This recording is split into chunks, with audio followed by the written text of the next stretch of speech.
In front of me I've got Corsair K60 Pro. In this video I'll show you how to manage key assignments for your keyboard.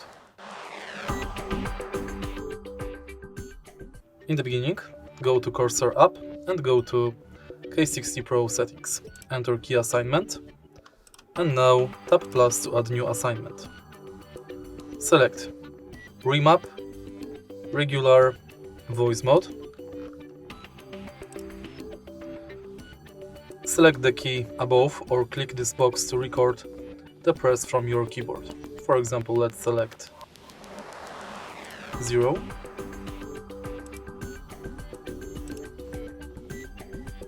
And now select new function for your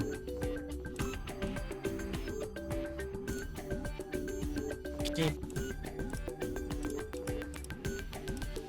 You can also go to advanced and enable retain original key output or imitate holding key.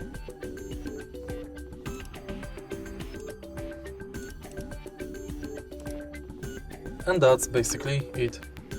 If you find this video helpful, please leave like, comment and subscribe.